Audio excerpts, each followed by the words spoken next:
nos separará do amor de Cristo? Será tribulação, angústia ou perseguição, fome ou nudez, perigo ou espada? Quem nos separará do amor de Cristo?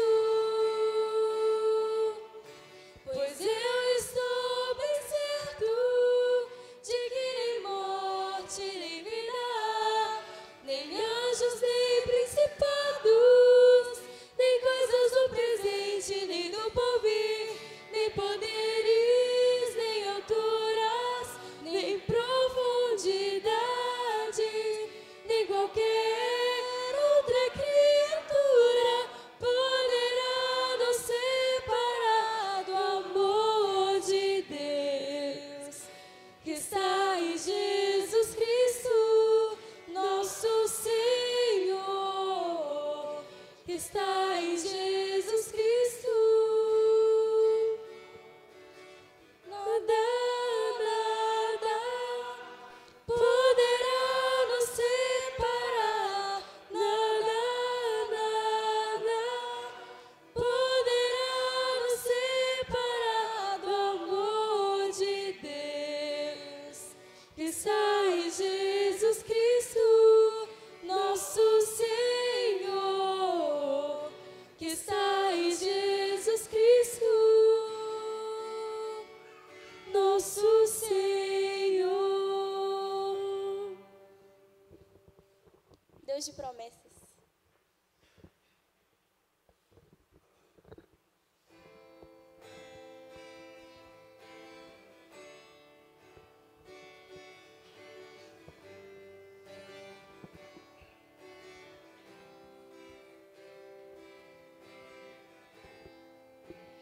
Sei que os teus olhos, sempre atentos, permanecem em mim, que os teus ouvidos estão sensíveis para ouvir meu clamor. Posso até chorar, mas a alegria vem de manhã. És Deus de perto, também de longe, nunca mudastes, tu és fiel.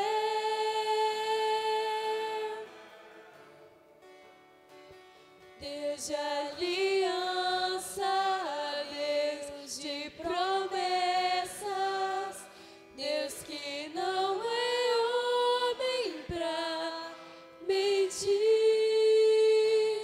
Tudo pode passar, tudo pode mudar, mas tua palavra vai se cumprir.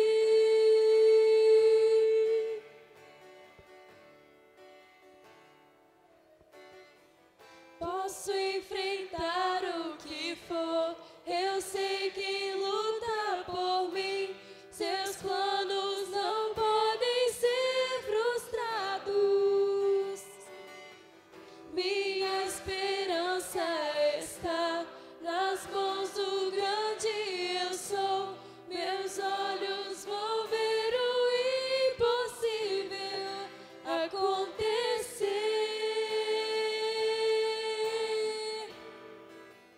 Deus de aliança, Deus de promessas, Deus que não é homem pra mentir.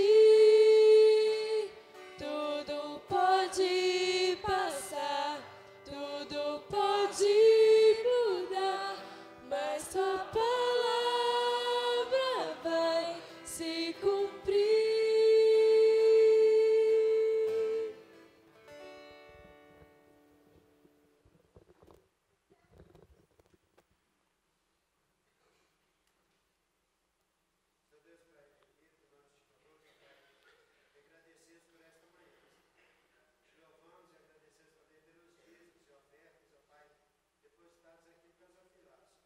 Sim, Deus.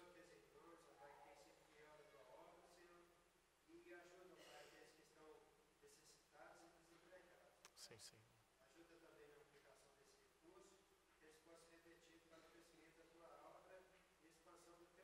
Sim, sim. Amém. Podem sentar, irmãos.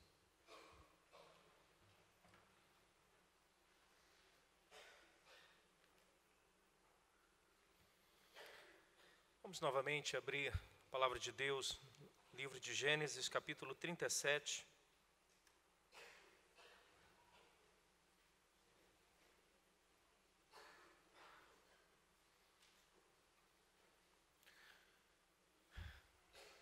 Livro de Gênesis, capítulo 37, nós faremos a leitura até o versículo 4. Apesar de, no decorrer dessa meditação nossa pela manhã, eu vou discorrer toda a narrativa do capítulo 37, mas nós vamos juntos fazer a leitura até o versículo 4.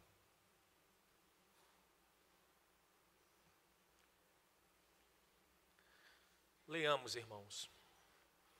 Habitou Jacó na terra das peregrinações de seu pai, na terra de Canaã. Esta é a história de Jacó. Tendo José 17 anos, apacentava os rebanhos com seus irmãos. Sendo ainda jovem, acompanhava os filhos de Bila e os filhos de Zilpa, mulheres de seu pai, e trazia mais notícias deles a seu pai. Ora, Israel amava mais a José que a todos os seus filhos, porque era filho da sua velhice, e fez-lhe uma túnica talar de mangas compridas. Vendo, pois, seus irmãos que o pai o amava mais do que a todos os outros filhos, odiaram-no e já não lhe podiam falar pacificamente. Vamos orar mais uma vez? Pai de amor, este é o texto da Tua palavra que, dentre muitos acontecimentos, o Senhor iluminou, inspirou, na verdade, os autores da Tua palavra a escreverem. E esta narrativa aprove o Senhor nos trazer para a instrução da nossa vida, para a nossa caminhada. E nós queremos, ó Deus, então, nesta manhã, te pedir que o Senhor possa utilizar esta narrativa, este acontecimento na vida, chamada assim, desta família que trouxe a fé, e de uma forma muito clara e aplicativa, possamos, ó Deus, entender a Tua palavra nesta manhã. Que possamos ser fiéis também, eu me refiro principalmente à minha pessoa, a Tua palavra nesta manhã. E o meu desejo é que saiamos daqui, todos nós, edificados pela Tua palavra, em nome de Jesus. Amém. Pense em uma família perfeita.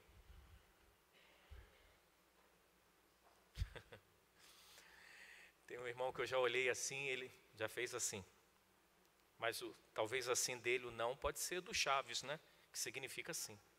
Mas pense em uma família perfeita nesse momento. Em quem você pensaria?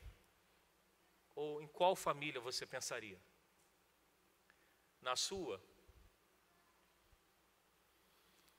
Você pensaria talvez na família do teu vizinho, de condomínio, ou quem mora em casa, de parede com parede? Pense em uma família perfeita. Talvez você possa pensar em alguma família aqui da igreja. É uma pergunta retórica, né? Agora uma outra pergunta. Será que existe família perfeita? Será que existe família perfeita? Uma das, que eu acho impressionante nas Escrituras, queridos, é que em momento algum a Bíblia as Escrituras tentam pintar um quadro da vida do ser humano como super-heróis. Ou no contexto que nós estamos agora conversando nessa manhã, pintar um quadro de famílias perfeitas. A família de super-heróis. A Bíblia não pinta essa história, em momento algum. Ela chega ao ponto de, num contexto isolado aqui, de chamar um homem de segundo o coração de Deus, que foi Davi, um homem que fez o que fez. Nós estamos diante de uma narrativa que fala de uma família, a família que trouxe a fé para um povo chamado povo hebreu. Deus, de uma maneira como um todo, podemos dizer assim, Ele se manifestou aos hebreus, a esse povo, a partir do capítulo 20 do livro do Êxodo. Até então, para trás disso, tudo que o povo hebreu conhecia de Deus, ele conhecia por meio desta família, Abraão, Isaque e Jacó. Talvez se um hebreu fosse parado na rua e fosse perguntado: o teu Deus já se revelou a você? Já falou com você? Possivelmente a resposta deste hebreu seria não. Mas ele já falou com o nosso pai Abraão, Isaque e Jacó. Porque até o capítulo 20 do Êxodo, Deus se manifestava a estes homens, a esta família. E através destas famílias, o que Deus queria para o povo era assim então anunciado. Pense aqui comigo, irmãos, nessa manhã, o quanto esta família deveria ser idealizada na cabeça dos hebreus. Pense comigo.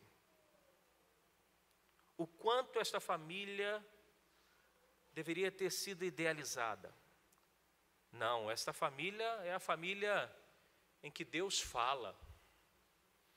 Essa família é a família de homens de Deus. Esta família é a família que Deus tem nos ensinado. Eu acredito que esta família, ela deveria ser idealizada na cabeça de muitos hebreus daquela época. Mas vamos olhar um pouquinho para a narrativa, principalmente a partir do capítulo 17, o livro de Gênesis trata da história desse terceiro patriarca, podemos dizer assim, Jacó, também chamado de Israel. Vamos olhar um pouquinho para a casa de Jacó. Esta narrativa do capítulo 37 diz que Jacó tinha 12 filhos. Nós estamos aqui falando agora literalmente de homens. E Jacó tinha um filho preferido. Quem era esse filho? José. O versículo 2 deixa bem claro que José tinha 17 anos e era jovem. Na verdade, o versículo 3 diz que, ora, Israel, ou seja, está falando de Jacó, amava mais a José que todos os seus filhos, porque era filho da sua velhice e fez para ele uma túnica talar de mangas compridas. Jacó não tinha problema nenhum de mostrar a sua preferência quanto aos seus filhos, a José. Ele amava José.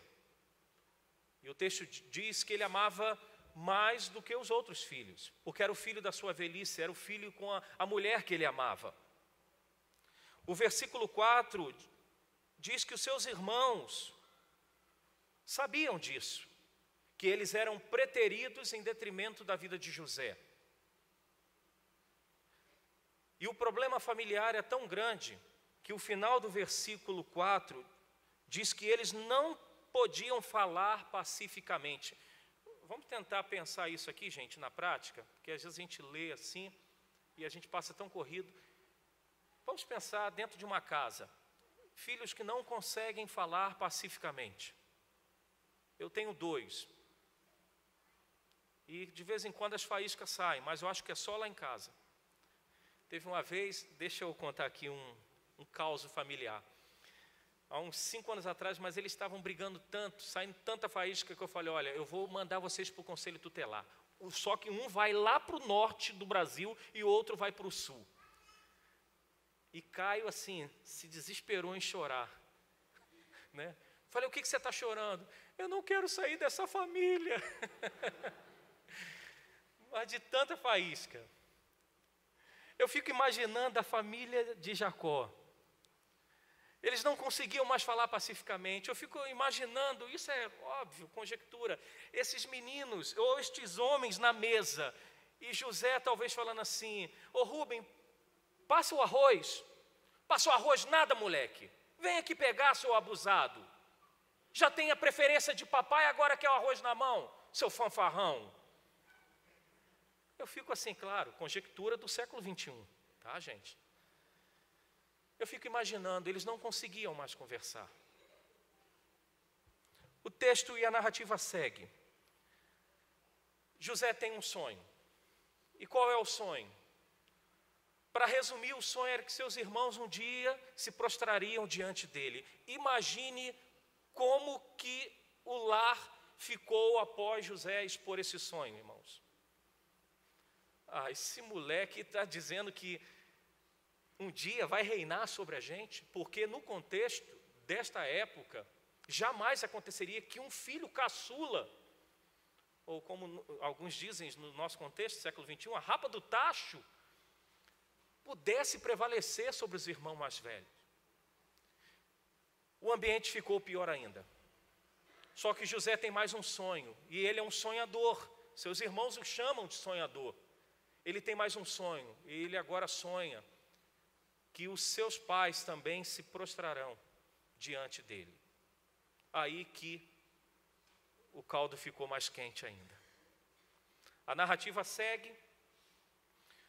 O texto nos diz que um dia seus irmãos foram apacentar o rebanho de seus pais, inclusive até distante do local da sua moradia. Alguns comentam que eles foram a cerca de 18 quilômetros da sua residência apacentar o rebanho do seu pai. E Jacó, ou Israel, manda José ir ter notícia dos seus filhos. José vai então à procura dos seus irmãos. Olha o versículo 17, por favor, coloque os teus olhos aí.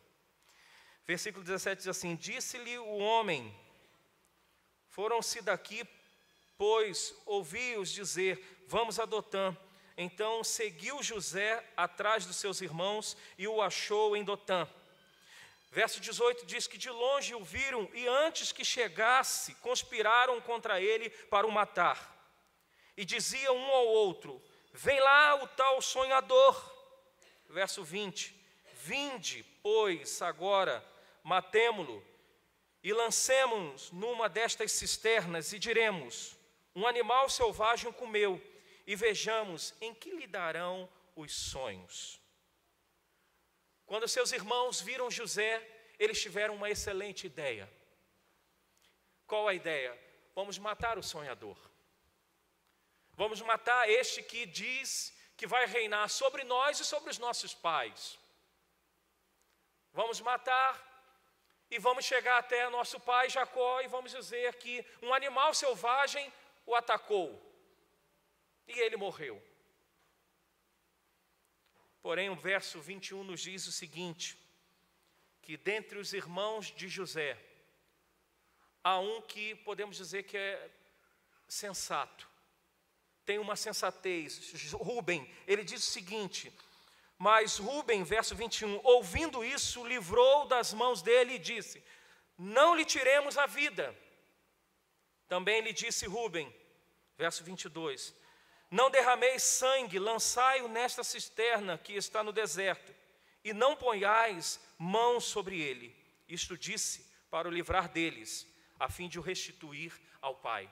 Rubem, então, diante daquela insensatez dos seus irmãos de matar José, ele diz: calma aí, vamos fazer o seguinte, vamos lançar então ele na cisterna, não vamos matá-lo. Irmão, só aqui uma notinha de rodapé. Família de Abraão, Isaque e Jacó. O texto continua, e o final desta história, eu creio que muitos já sabem. Eles lançam José numa cisterna, porém eles estão vendo os ismaelitas passando, e eles têm então uma outra ideia: vamos tirar José e vamos vendê-lo para essa caravana dos ismaelitas. E vamos chegar para o nosso pai e falar que um animal devorou. Vamos matar um animal, vamos tirar essa túnica que papai fez para o filhinho do coração, vamos manchá-la de sangue e vamos informar o nosso pai Jacó que o nosso irmão foi devorado por um animal. Não tivemos condições de livrá-lo. E assim eles fizeram. E no finalzinho da narrativa, leiam comigo, por favor, versículo 31. Todos juntos, vamos até o final desta narrativa, que é até o versículo 36. Vamos lá. Então tomaram a túnica de José, mataram um bode e molharam no sangue. E enviaram a túnica talar de mangas compridas, fizeram seu pai e lhe disseram: achamos isto, vê se é ou não a túnica de teu filho. Ele o reconheceu e disse: é a túnica de meu filho. Um animal selvagem o terá comido. Certamente José foi despedaçado. Então Jacó rasgou as suas vestes e se cingiu de pano de saco e lamentou o filho por muitos dias. Levantaram-se todos os seus filhos e todas as suas filhas para consolarem. Ele, porém, recusou-se consolado e disse: chorando, descerei a meu filho até a sepultura. E de fato o chorou seu pai. Entremente, os medianitas venderam José no Egito a Potifar, oficial de Faraó, comandante da guarda. Estes meninos, estes homens fizeram o seu pai entrar no luto. E não só fizeram seu pai entrar no luto, eles choraram também com seus pais. Gente, de vez em quando, alguns aí comentam de noticiários, né? Em programas de TV, estes que a gente espreme e sai sangue. Mais uma vez, eu entendo que o salão nada é novo debaixo do sol. Quando aquela menina matou seus pais, Susana, ela chorou no sepultamento à morte dos seus pais, sendo ela mesma cúmplice da morte dos seus pais. Isso já aconteceu lá no antigo Oriente Próximo, aproximadamente 5.000 anos atrás. Eles não mataram José, forjaram a morte do menino, mas disseram para os seus pais: ele morreu, e choraram junto com seus pais. Família dos patriarcas Abraão, Isaque e Jacó. Qual é meu objetivo nesta manhã aqui, irmãos? Será que é denegrir ou desmoralizar a família desses patriarcas? Absolutamente não. Absolutamente não. Mas o ponto principal que eu queria que todos nós guardássemos aqui nessa manhã é o seguinte: Deus usa famílias como a nossa para cumprir os seus projetos. Deus usa famílias como a nossa para revelar o seu amor. Nossa família é um projeto de Deus. Diante disso, irmãos, eu preciso fazer uma observação. Eu não estou dizendo que isso significa que nós não devemos tratar os nossos problemas, os nossos dilemas, os nossos pecados como família. Não é isso que eu quero dizer. Que assim como a família dos patriarcas era uma família problemática, a minha também é, e nós vamos seguir de qualquer forma, porque nós vamos cumprir o projeto de Deus. Eu não quero dizer isso. Mas o que eu quero dizer, apesar das nossas famílias serem imperfeitas, Deus usa as nossas famílias para cumprir o projeto que Ele tem para nós e para a vida de pessoas também. Diante disso, eu quero tirar 3 lições aqui para a gente. 3 não, 4. A primeira lição, de forma muito breve, para a gente, daqui a pouquinho já ir para a escola dominical, a primeira lição é a seguinte: toda família é potencialmente perfeita quando ela ocupa o imaginário na vida de alguém. Todos nós, possivelmente, temos uma família perfeita no nosso imaginário. E a gente fica assim, não, aquela família ali que é perfeita. Aquela família ali que eu queria ter nascido. Eu tive um problema muito grande na minha fase de passando para a adolescência em relação à minha família. Que a minha família é assim, sem pavio. Não digo nem que ela é pavio curto, ela é sem pavio. Tudo é briga. E eu tive muito vergonha da minha família nessa fase de adolescência, assim, porque tudo era família e tudo. E como eu projetava na família de pessoas da igreja, aquela ideia de família perfeita, que era nessa família que eu gostaria de ter nascido, era nessa família que eu gostaria de viver. A primeira lição que eu tiro é a lição que, é claro que eu estou aqui conjecturando, dos hebreus, que não tinha a revelação de Deus, só tinha, na verdade, através da família destes patriarcas, Abraão, Isaque e Jacó. Assim como eu acredito que esses hebreus, no seu imaginário, projetavam a família de Jacó como uma família perfeita, nós também projetamos na nossa mente, no nosso coração, de que existem famílias perfeitas. E em detrimento disso, nós abandonamos as nossas famílias ou não investimos mais na nossa família, porque nós achamos a nossa família é problemática, não tem mais jeito e a gente deixa de lado. Eu quero dizer que não existem famílias perfeitas. Se a família que talvez você traga no teu imaginário que é perfeita, eu te convido, eu não, né?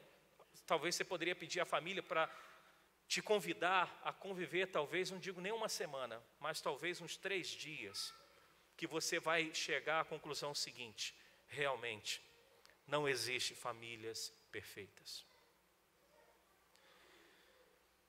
A segunda lição que eu tiro desta narrativa aqui, de uma forma muito breve, é que na hora da crise, alguém precisa conservar, no mínimo, a sensatez, ou ter um pouquinho de sensatez, como Rubem teve.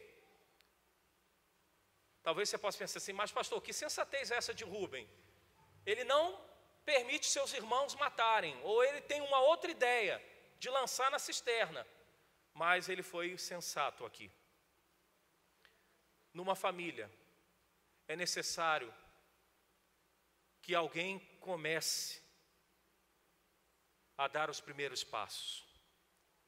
Talvez para dizer não, como Rubem disse, não vamos matar José. Talvez nós precisamos assumir esse papel de Rubem dentro da nossa família. Uma pessoa sensata, guardada as proporções aqui. Alguém que diga não, alguém que diga e dê o primeiro passo, eu perdoo.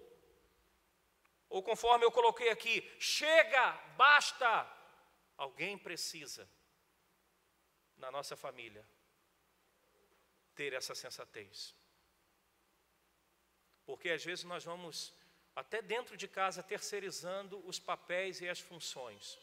A gente vai jogando para o pai joga para a mãe joga para o filho mais velho, e assim a família entra nesse aspiral de demandas da semana, de rotina, e quando a gente percebe, já é domingo e vai passando, mas alguém precisa de ser sensato dentro de casa. E esse alguém é você. Principalmente quando a gente fala dentro da perspectiva cristã. Quando nós estamos falando para cristãos, para quem tem o Espírito Santo de Deus, nós precisamos dar esse primeiro passo.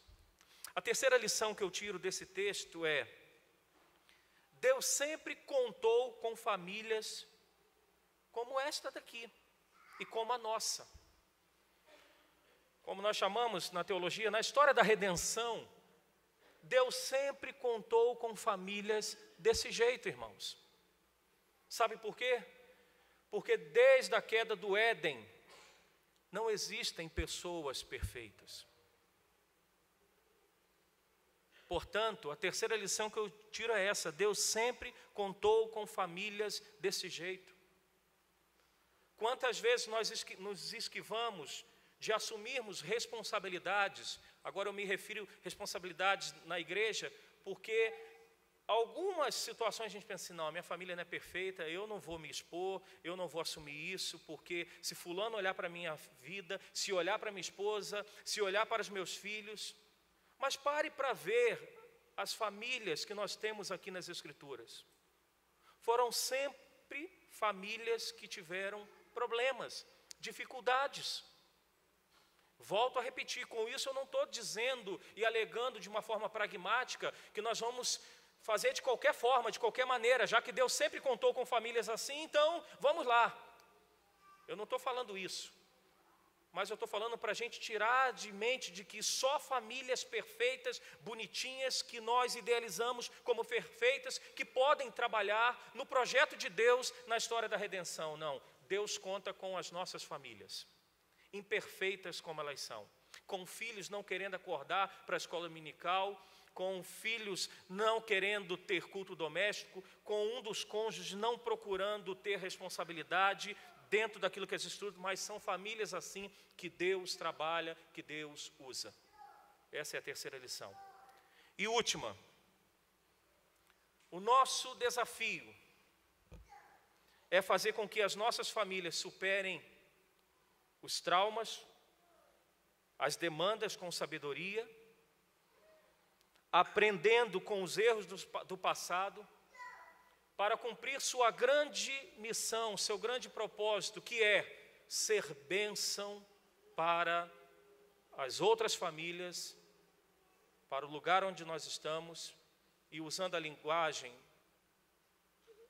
do próprio livro de Gênesis, quando Deus fala com Abraão, para ser bênção para as nações.